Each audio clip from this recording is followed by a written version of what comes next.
Poin yang kedua, hadirin, apa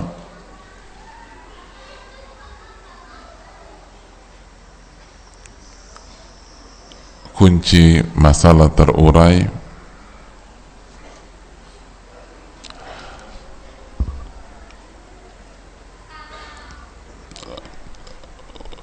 Kunci masalah terurai adalah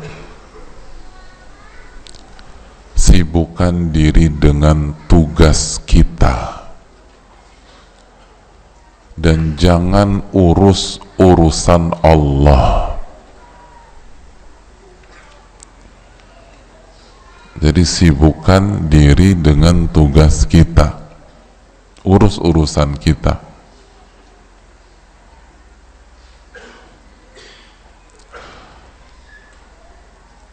Nggak usah urus urusan Allah subhanahu wa ta'ala.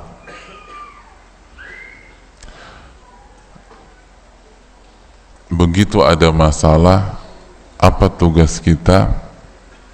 Tadi belajar, cari ilmunya, terus niatnya harus benar, niatnya ikhlas karena Allah, lalu kerjakan tugas atau amalan kewajiban yang Allah wajibkan kepada kita, jauhi yang Allah haramkan,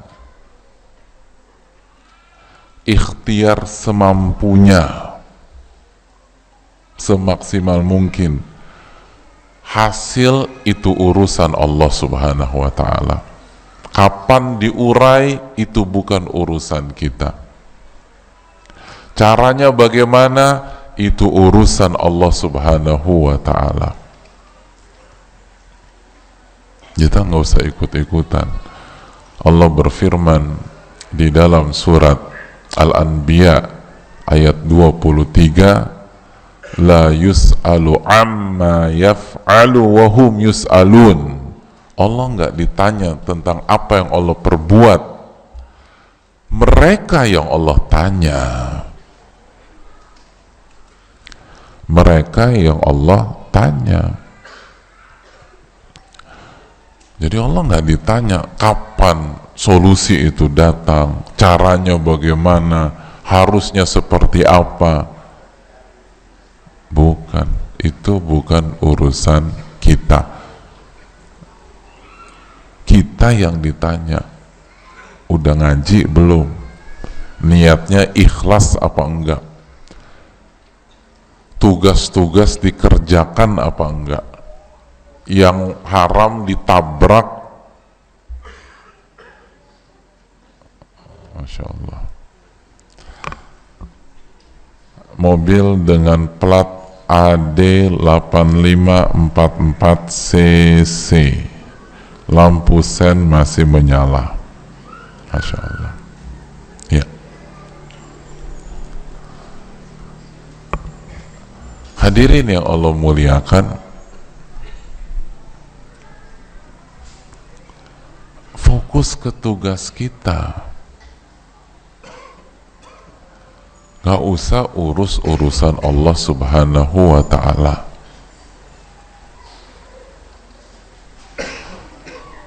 Yang jadi masalah, begitu kita dapat musibah dan ujian, kita sibuk ngurus urusan orang lain, bahkan ngurus urusan Allah subhanahu wa ta'ala. Gak usah sibuk urus urusan kita. Kerjakan kewajiban dan jauhi larangan.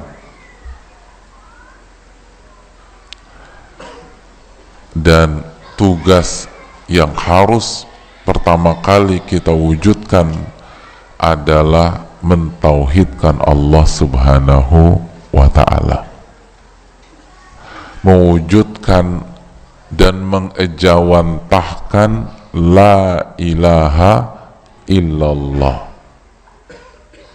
Itulah yang dijelaskan Al-Imam Ibnul Qayyim. Beliau mengatakan bahwa kunci terurainya berbagai masalah dan ujian adalah kalimat tauhid la ilaha illallah. Oleh karena itu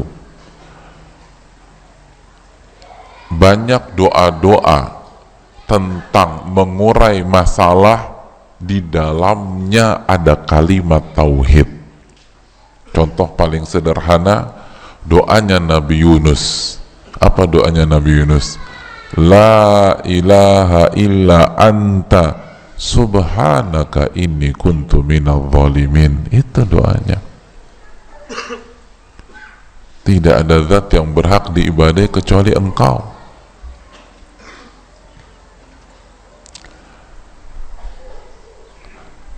Tidak ada yang berhak diibadahi kecuali Engkau. Apa keterangan para ulama? Al-Imam As-Sa'di rahimahullahu ta'ala mengatakan, ketika Nabi Yunus membaca la ilaha illa anta subhanaka inni kuntu minadh dhalimin, ini masuk ke bab tawassul bil hal. Jadi beliau meminta pertolongan kepada Allah Subhanahu wa ta'ala melalui kondisi beliau pada saat itu dan selama itu. Jadi itu bukan kalimat yang hanya keluar dari lisan jamaah, bukan hanya kalimat yang meluncur dari mulut, tetapi kalimat la ilaha illa anta itu adalah kondisi beliau pada saat itu yang mentauhidkan Allah Subhanahu wa ta'ala. Itu hadirin. Jadi kenapa kita baca doa itu? Kan banyak orang baca doa la ilaha illa anta subhanaka inni kuntu minadh dhalimin, tapi masalah nggak terurai-urai. Nabi Yunus baca sekali aja keluar tuh dari perut ikan sampai ke daratan, karena kita mengucapkan doa itu hanya dengan lisan. Tapi Nabi Yunus doa itu beliau baca menunjukkan kondisi real beliau pada saat itu, yang menunaikan tugas-tugas beliau sebagai seorang hamba yang hanya beribadah kepada Allah. Itu hadirin. Jadi urus tugas dan urusan kita. Berarti begitu ada masalah, cek kembali ibadah-ibadah kita, sudah ikhlas atau belum, sudah beribadah hanya kepada Allah atau belum, sudah khusyuk atau belum.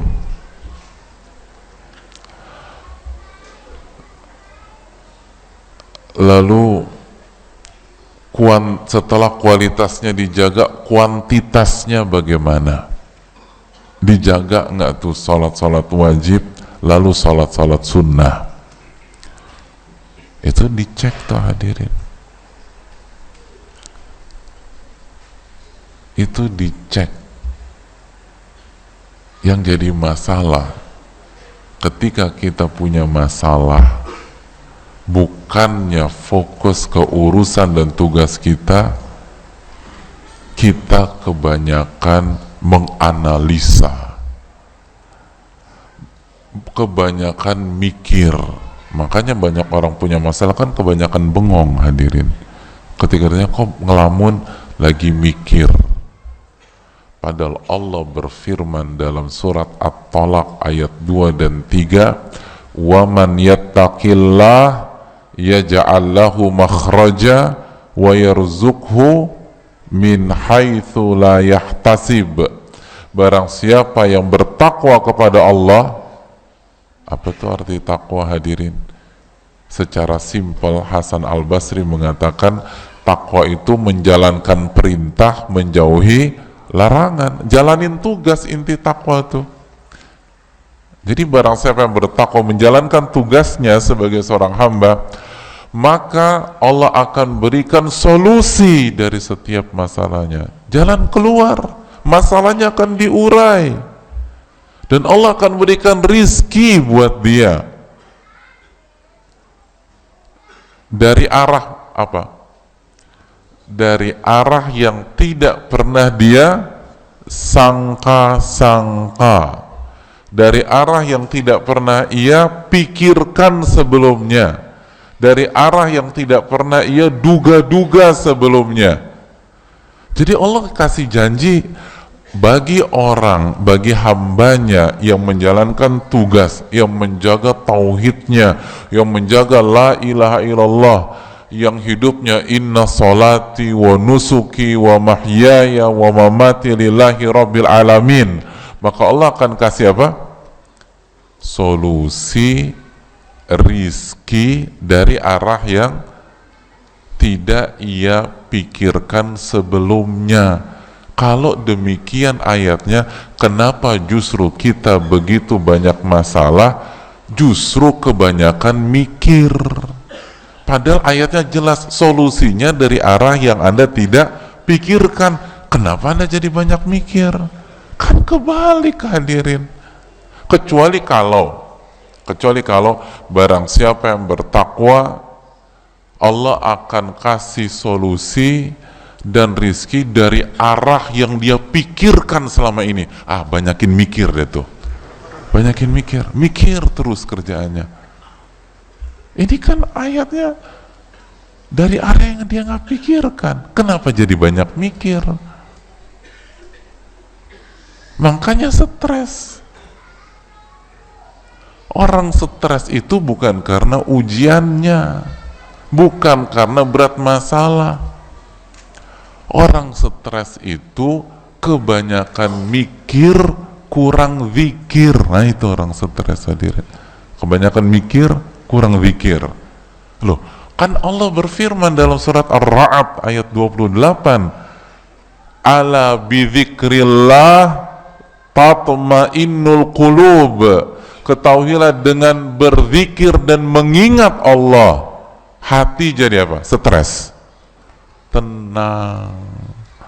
Jadi harusnya ingat Allahnya dibanyakin. Bertakwa, ingat Allah. Tenang. Pernah nggak coba tanya deh orang yang banyak bengong gitu ya, yang banyak ngelamun, tanya sama dia, kenapa melamun bu, gitu loh. Pasti abis ngapain? Mikir gitu. Ketika suami di PHK, biasanya yang stres siapa? Istri, Masya Allah. Biasa aja jawabnya, jangan kayak curhat begitu. Istri Pak Ustadz, istri. Kayaknya dalam banget jawabnya. Itu kan unik ya. Yang dipecat siapa? Yang stres? Itu unik tuh emang kehidupan. Coba kita tanya, wahai para istri, kenapa stres? Kata mereka, gimana nggak stres Pak Ustadz? Aku kan pikirin anak-anak. Tuh kan, mikir kan, tuh. Iya kan, itu mikir tuh. Aku kan mikirin sekolah mereka, uang gedung belum dibayar. Mikir lagi kan, tuh kan. Aku kan mikir bayar listrik Pak Ustadz. Listrik nih gimana? Mikir lagi kan, subhanallah. Itu kebanyakan mikir. Udah gitu bengong, waktu habis. Harusnya kan dia ikhtiar, dia kerjakan tugasnya, gak usah kebanyakan mikir. Nabi SAW ketika ujian di kota Mekah semakin dahsyat, kan sebagian sahabat nanya, kapan kita hijrah ya Rasul? Kapan kita hijrah ya Rasul? Apa kata Nabi SAW? lam umar bil hijrah, saya belum diperintah Allah untuk berhijrah. Itu Nabi nggak mengatakan tunggu saya pikirkan dulu ya, menurut analisa saya insya Allah 5 bulan lagi. Tapi memang berat masalah kita. Akhirnya curhat. Enggak, kan Nabi nggak begitu. Nggak begitu. Saya belum diperintah untuk berhijrah. Lihat, fokus ke tugas. Artinya kan saya ini hamba, tinggal nunggu tugas dari Allah aja. Kalau ditugaskan hijrah, tugaskan di sini kita. Kita nih kebanyakan menganalisa, kebanyakan berpikir boleh hadirin, syarat jadi mukallaf itu berakal sehat, tetapi semua yang overdosis tuh nggak bagus, itu poinnya. Semua yang overdosis itu tidak bagus. Jangankan berpikir yang overdosis, saya ingin tanya, sholat subuh overdosis bagus nggak? Sholat subuhnya 3 rakaat, nggak ada, semua ulama Purbalingga bilang sesat. Itu simpel, apalagi mikir. Yang jadi masalah, kita sibuk ke hal yang bukan urusan kita, lupa urusan kita, mentauhidkan Allah Subhanahu wa ta'ala, mencek kualitas ibadah kita, tauhid kita udah lurus belum, ada nggak noda-noda syirik, baik syirik kecil apalagi syirik besar. Lalu bagaimana kuantitasnya nih? Itu yang harus kita pikirkan. Adapun hasil itu urusan Allah, nggak usah kita ribetkan. Kenapa nggak usah kita pikirkan terlalu ribet begitu? Sekali lagi, berpikir jelas ada porsinya. Yang jadi fokus kita yang overdosis. Karena hadirin yang dirahmati oleh Allah, kita kan ketika punya masalah, yang kasih masalah tadi siapa? Allah. Itu namanya siapa hadirin selain Allah? Ar-Rahman, yang maha pengasih, Ar-Rahim, yang maha sayang sama kita. Ya udah, nggak usah terlalu ribet dipikirin. Wong yang kasih ujian adalah Ar-Rahman dan Ar-Rahim. Yang kasih ujian itu Al-Muhsin. Nggak usah terlalu dipikirkan.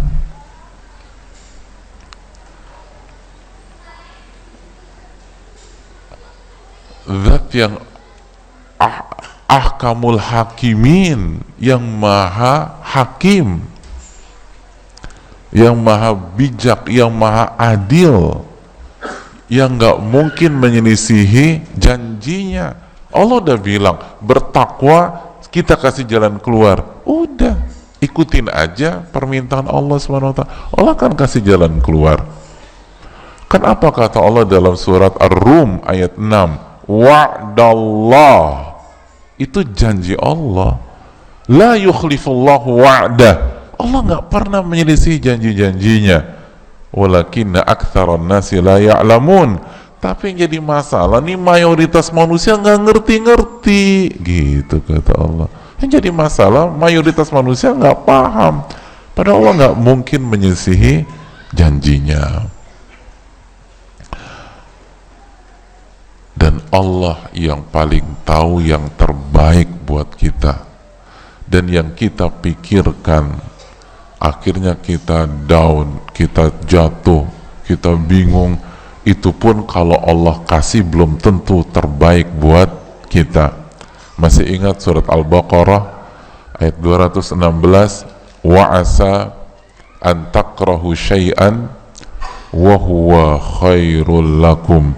Bisa jadi yang kalian gak suka itu yang terbaik buat kalian.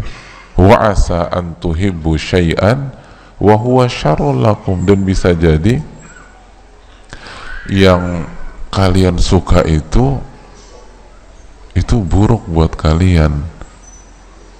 Terus penutupan ayat itu apa kata Allah?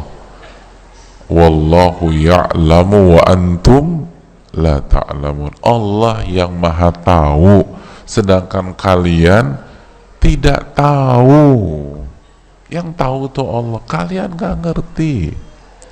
Kalian gak ngerti mana yang terbaik buat kalian, mana yang terbaik untuk kalian.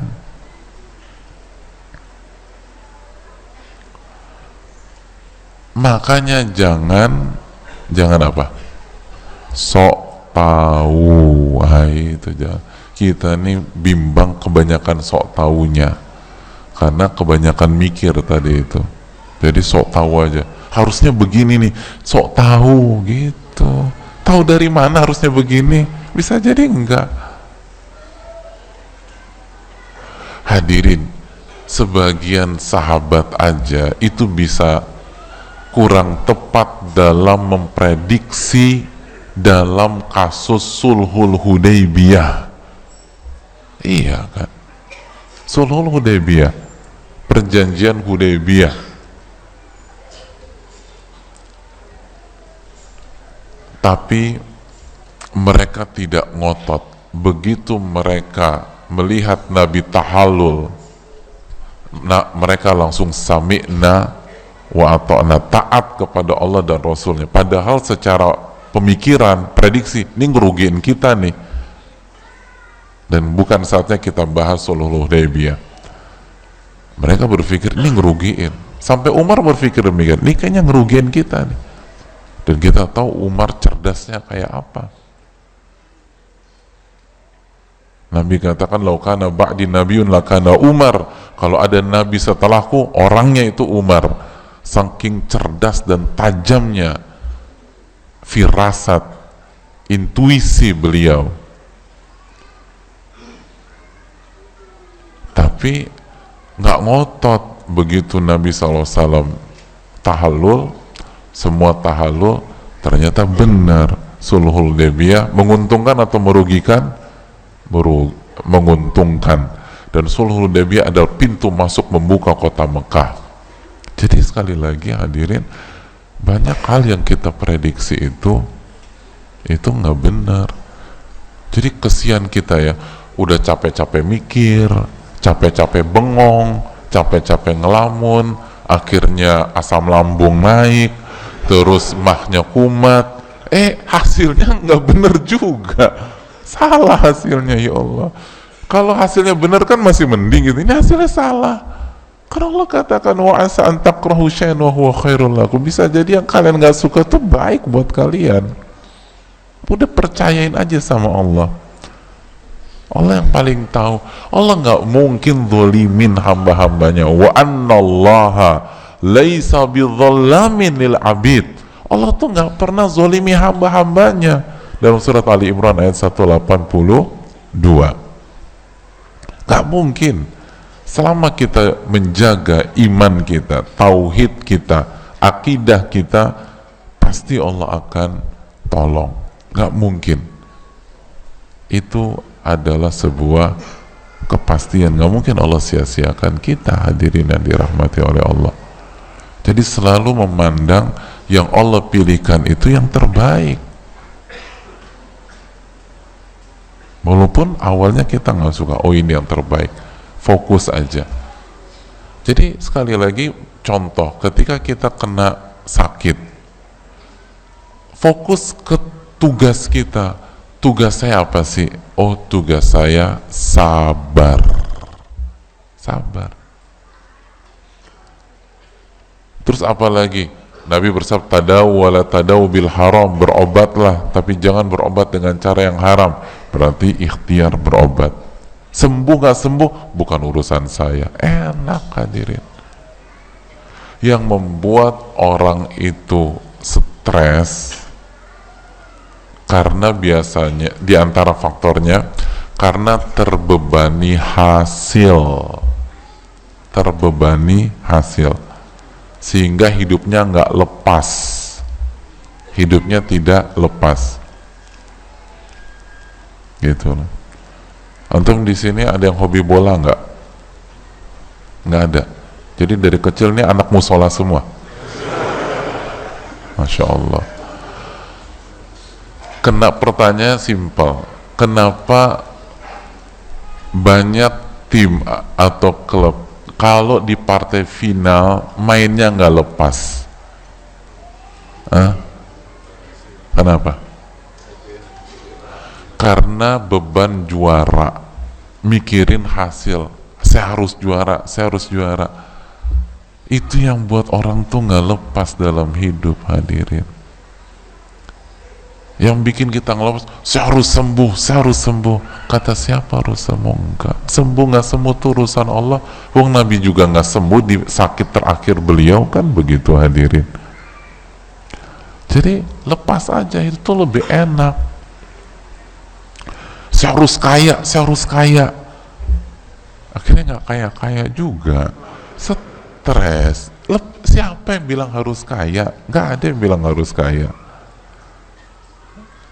Yang ada harus sabar, harus bertakwa, itu nggak ada yang bilang harus kaya. Jadi hadirin yang dirahmati oleh Allah Subhanahu wa ta'ala, fokus ke urusan kita, jangan terbebani. Allah sudah pilihkan yang terbaik untuk kita, jamaah, untuk kita, karena Allah itu Al-Muhsin, yang maha baik. Pokoknya semua baiklah. Itulah, hadirin.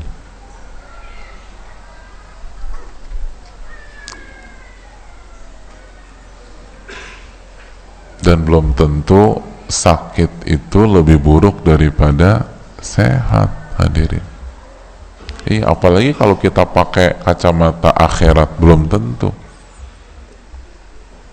Belum tentu. Banyak maksiat itu pas orang sakit atau pas lagi sehat? Sehat, gitu loh. Pas lagi sehat. Begitu kan, hadirin. Gitu loh. Itu yang perlu kita camkan. Ada preman stasiun preman terminal di sini, begitu kena cacar air, kira-kira beroperasi nggak dia? Nggak beroperasi tuh. Hari itu tuh dia nggak maksiat karena dia sakit, masya Allah. Coba kalau dia sehat, dia beroperasi, antum dipalak sama dia, gitu loh. Kenapa? Kok si abang itu nggak ada cacar air? Oh, masya Allah. Jadi hadirin yang dirahmati oleh Allah Subhanahu wa ta'ala, belum tentu itu sehat lebih baik, belum tentu. Belum tentu, hadirin yang Allah muliakan. Bisa jadi justru sakit. Tapi yang terpenting adalah bagaimana kita jalankan tugas kita ketika sakit, dan bagaimana kita jalankan tugas kita ketika sehat. Itu aja udah. Adapun hasil serahkan sama Allah Subhanahu wa ta'ala. Pasti Allah akan urai di waktu yang tepat, di waktu yang tepat. Dan kita tahu terakhir Allah itu kasih ujian buat kita, sebagaimana dijelaskan Al-Imam Ibnul Qayyim dalam Zadul Ma'ad, itu agar kita tidak angkuh dan sombong di muka bumi ini. Jadi musibah dan masalah itu, kata beliau, adwiyah, obat, agar kita sujud kepada Allah, agar kita tunduk kepada Allah, agar kita mengingat Allah Subhanahu wa ta'ala, agar kita tadarru kepada Allah Subhanahu wa ta'ala. Kan begitu, hadirin yang dirahmati oleh Allah Subhanahu wa ta'ala. Itulah yang Allah firmankan dalam surat Al-An'am ayat 42. Allah katakan, walaqad arsalna ila umamin, dan kami telah utus kepada umat-umat sebelum engkau, min qablika, fa akhadnahum bil ba'sa'i wadh-dharra, dan kita kasih musibah, kesulitan dan rasa sakit. agar apa? La'allahum yatadarraun, agar mereka tadarru kepada Allah, agar mereka tunduk kepada Allah, agar mereka kembali ke tugas-tugas mereka, agar mereka kembali sujud kepada Allah. Itu poinnya hadirin, agar mereka kembali ke rel mereka menuju akhirat dan tidak terfitnah dengan dunia. Jadi itu semua positif.